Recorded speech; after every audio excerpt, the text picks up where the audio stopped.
안녕하세요. 주님 알고 싶어요. 주말의 영패스터 인사 올립니다. 오늘은 지난번 했던 33번의 그 용서에 관한 이야기의 간증 부분입니다.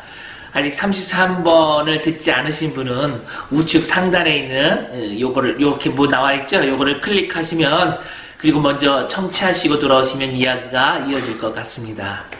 용서라는 것이요, 보통 이렇게 쉬워 보이는 것 같지만 가슴에 손을 대고 생각해보면 어려워도 보통 어려운 게 아닌 것 같아요. 지난번 제가 이런 얘기를 한 기억이 납니다. 50대 중반을 들어서면서 하나님의 원칙을 이 삶의 경험으로 깨달은 것이 있어서 이제 두 가지만 간증을 하겠다 그랬어요. 하나는 교회를 상대로 거액 사기를 친 부동산업자 이야기고요. 또 하나는 성추행을 한 대형교회 목사 이야기죠. 모두 다 죄와 관련된 이야기입니다. 오늘은 첫 번째 이야기로 교회를 상대로 거액 사기를 친 부동산업자 이야기를 해보도록 하겠습니다. 일본에서 자비량으로 개척교회를 섬기고 있을 때였습니다. 저희가 어느 정도로 가난했냐 하면 제 아내는 토요일날 이제 다른 교회에 가서 그곳 교회 주방봉사하고 음식물 만들어주고 그리고 음식물 배추, 무, 반찬거리를 얻어와서 이제 그걸로 저희 교회에 또 주일 준비를 하는 거예요. 그리고 저는 거의 모든 재정을 이제 노동일을 하면서 교회를 운영해 왔어요. 그래서 지금도 제가 망치질, 못질 이런 거, 톱질 이런 건 제가 잘하죠. 설교는 이제 설교 시간은 잠자는 시간에 이제 준비를 했는데 시간이 없어서 못한 게 아니라 오히려 전할 말씀이 너무 많아서 설교 말씀 줄이고 요약하고 자르느라 시간을 더 많이 보냈던 기억이 납니다. 이 노동하고 나면 이제 지친 몸으로 교회에 와가지고 이제 월요일부터 금요일까지 무료 일본어 교실 이게 그걸 운영하면서 일본에 온 유학생들 공짜로 일본어 가르쳐주고 그냥 라면 먹여가면서 주일날 교회 올 수 있도록 전도하면서 이제 그게 또 끝나는 게 아니라 또 무료 한국어 고시를 또 만들어요. 그래가지고 일본인들 한 20여 명 또 때를 져가지고 하면 또 그거 한글 가르쳐주고 그들한테 또 복음 전하면서 이렇게 생활을 했죠. 교회 성도님들은 거의 초신자들로 이제 구성돼서 11조 하는 분들이 거의 없었고요. 오히려 교회에서 도와줘야 될 분들이 많았습니다. 이런 상황 속에서 매달 교회 월세를 내는 게 너무나 부담이 되고 너무 힘들어가지고 고민하던 중에 이 크리스찬들이 보는 그런 신문에 광고가 하나 나왔는데 개척교회를 무료로 임대해주겠다 뭐 이런 광고가 났어요. 당장 전화를 해서 만나봤더니 이제 일본인 부동산업자인데 몇 년 전 자기가 암 환자였는데 주님의 은혜로 깨끗하게 완치가 돼서 지금의 이제 인생은 내가 사는 인생은 주님께서 덤으로 주신 인생이다 뭐 이렇게 얘기하면서 자기에게는 가지고 있는 달란트가 있는데 그게 이제 부동산을 이렇게 잘 소개해주는 그런 달란트다. 그래서 이 일본 선교사님들 무료로 제가 모든 달란트를 바치기로 결심을 했으니까 당신에게도 교회 컨설팅을 해주겠다 뭐 이런 얘기를 하더라고요. 그러면서 이제 저한테 자기가 소개시켜 줄 수 있는 수익 물건이라는 게 있는데 몇 개 이렇게 보여주더라고요. 수익 물건이라는 게 뭐냐면 건물의 임대료보다 건물로 인해서 벌여들이는 그런 수익이 더 많은 그런 물건을 얘기하는 거죠. 그런 건물을 얘기하는 거죠. 그러니까 예를 들어서 3층 건물이다 그러면 이제 3층 건물을 1억에 임대했다 그러면 1층은 이제 세를 놔서 가게를 세를 놔서 한 6천을 받고 2층은 교회로 사용하고 이제 3층은 이제 사택도 쓰고 전세로 사람들 주고 뭐 이런 식으로 해가지고 막 월세로 한 2천 받고 건물 앞에다가 자판기 놔서 일본은 또 자판기 시스템이 많거든요. 그런 걸로 해서 또 한 1,000 받고 이러면 이제 내가 한 달에 부담할 수 있는 돈이 한 1,000만 원밖에 안 든다 뭐 이런 식으로 계산이 나오는 거죠. 현재 또 제가 본 물건을 보니까 1층은 우동가게가 들어와 있어가지고 많은 손님들이 있고 그만큼의 또 세를 지불하고 있더라고요. 지금 생각해보면 상당히 허술한 얘기인데도 그때는 사면 초과에다가 무조건 그 부동산 업자의 말을 막 믿고 싶은 마음이 더 간절했던 것 같습니다. 거기에다가 우리 그런 거 있잖아요. 아, 이건 하나님이 주시는 절호의 찬스다. 이번 기회 놓치면 안 된다. 이런 막무가내 신앙이 나를 그런 신데렐라로 만들어줄 것 같은 그런 기분이 있었습니다. 이제 그 돈만 있으면 이제 모든 계약이 성사되는 건데, 교회 재정으로는 이제 택도 없고, 이제 있는 재산 없는 재산 모두 막 끌어모으고, 헌금한 거 다 끌어모으고, 그래도 안 돼요. 그래서 한국의 어머니한테 연락을 해서 사장 이야기를 했더니, 우리 어머니가 이제 돈 많은 권사님을 통해서 이자 돈을 빌리는 걸로 이렇게 해가지고 거액의 돈을 또 빌려주셨어요.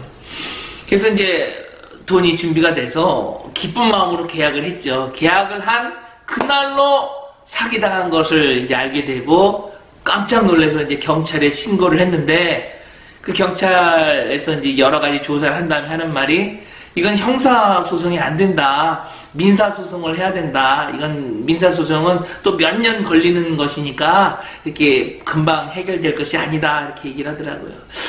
그리고 이제 계속 조사를 하니까 나만 속은 것이 아니라 한 7교회 정도를 그런 식으로 사기를 친 선수였습니다. 그때부터 이제 절망이 들어오기 시작하는 거죠. 아니, 내가 어떻게 해서 모아놓은 돈인데, 이거 어떻게 해서 빌린 건데, 당장 다음 달 월세도 지금 낼 수 없는 돈인데, 파 한 단 무 한 개 사는 것이 아까워서 우리 집사람이 다른 교회 가서 봉사해가지고 파 무 얻어와가지고 그걸로 우리 주일 식구들 다 먹이고 그랬던 건데, 이제부터 절망이 막 들어오기 시작하는 거예요. 나는 원래부터 하나님이 원하시지 않는 목사였는가 보다, 이런 생각도 들었고요. 아, 이제 그만 삶을 정리하고 싶다, 이런 극단적인 생각도 잠시 들기도 했습니다. 강대상에서 매일 울면서 하나님 나를 거두어가 주세요 하고 막 억지도 부리고, 하나님이 어찌 그러실 수 있습니까? 이러면서 막 때를 쓰고 막 적반하장이죠. 그렇게 한 적도 있었어요. 마음에 이 부동산 업자에 대한 그 미움과 증오는 가득했고요. 그러면서도 야속하게 주일은 다가오지 않습니까? 주일이 다 되어도 설교 한 줄을 써내려 갈 수가 없었습니다. 아, 나는 정말 가짜 목사인가 보다. 교인들한테는 사랑해라, 용서해라 하면서 그렇게 강대사에서 말을 많이 했던 내가 막상 나에게는 이런 사건이 닥치니까 그런 하나님의 말씀이 하나도 적용이 안 되는, 타락해도 보통 타락한 목사가 아니로구나, 이제 이런 것들을 제가 깨닫게 됐죠. 그래서 그때부터 이제 기도 제목을 바꿔가면서 기도하기 시작했습니다. 예전에 저의 은사님이 이런 간증을 하나 하셨어요. 원수의 이름을 불러가면서 기도를 했는데, 그랬더니 그 원수를 사랑하게 됐고 용서하게 됐다, 그런 간증 말씀을 한 기억이 났어요. 그래서 저도 그분의 말씀대로 똑같이 해봤죠. 그래서 이제 강대상에 꿇어 엎드려서, 하나님 그 누구누구를 용서해 주세요. 이제 이렇게 하는데 마음에 감정이 생기니까, 하나님 그 누구누구 그 나쁜 놈을 용서해 주세요. 하나님 그 때려 죽여도 시원치 않을 그 누구누구를 용서해 주세요. 거의 한 달 조금 넘게 울면서 기도한 것 같습니다. 그런데요, 하나님 살아계시더라고요. 마음속에 조금씩 변화가 오기 시작했어요. 그 부동산 업자가 자꾸 불쌍해지기 시작하는 거예요. 그리고 이 모든 잘못은 그 부동산 업자보다도 나에게 있음을 확실히 깨닫게 됐던 거예요. 너의 욕심이 아니었냐? 네가 이런저런 상황 보지 않고 마구 달려든 것 아니었냐? 선교를 돈으로 하려고 했던 거 아니었냐? 하나님 바라보지 않고 환경 바라본 거 아니었냐? 여러 가지의 문제점이 나에게 발견되기 시작했습니다. 그래서 이제 그 양반한테 전화를 했죠. 전화를 해서, 내가 당신을 주의 이름으로 용서를 합니다. 당신도 이제 나 때문에 힘들어하지 마시고 자유하십시오. 그리고 혹시 돈이 생기면 나한테 갚아주셨으면 좋겠습니다 라고 얘기를 했어요. 이제 한 달 후면 우리 아들은 초등학교 입학을 하는데 가방 하나 사줄 돈이 없어요. 그 사람은 이제 저한테 감사합니다 그러면서 우리 아들 등교할 수 있는 가방을 하나 사갖고 오더라고요. 근데 정말 믿지가 않았습니다. 그것은 하나님의 능력이었던 것입니다. 그리고 이제 같이 사기당한 목사님들을 제가 다 불러 모았죠. 그리고 이거 어떻게 했으면 좋겠냐, 이제 그 대책을 강구하던 중에 좋은 정보를 하나 찾았어요. 나라에서 운영하는 그런 부동산 그런 협회가 있는데 그곳에 손해배상을 청구하는 제도가 있더라고요. 그래서 이제 저희들이 서류를 이렇게 다 꾸려서 그곳에다가 신청을 하고 이제 다 잊어버렸죠. 그리고 이제 열심히 하루하루를 살아가는 중이었어요. 그리고 한 1년쯤 지났을까요? 전화가 왔어요. 모든 전액을 배상해주겠다라는 거죠. 그리고 그 부동산 업자는 어떻게 되는지 아십니까? 갑작스런 간암으로 세상을 떠나게 되고 말았어요.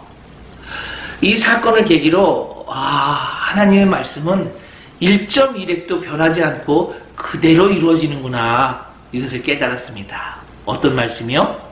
로마서 12장 19절에서 21절의 말씀입니다. 내 사랑하는 자들아, 너희가 친히 원수를 갚지 말고 하나님의 진노하심에 맡기라. 기록되었을 때 원수 갚는 것이 내게 있으니 내가 갚으리라, 주께서 말씀하시니라. 네 원수가 줄이거든 먹이고 목마르거든 마시게 하라. 그리함으로 네가 숯불을 그 머리 위에 쌓아놓으리라. 악에게 지지 말고 선으로 악을 이기라. 어떠셨나요? 다음 편에는요, 더 센 무시무시한 간증이 기다리고 있습니다. 성추행한 교회 목사님 이야기입니다. 구독과 좋아요 힘이 됩니다. 할렐루야.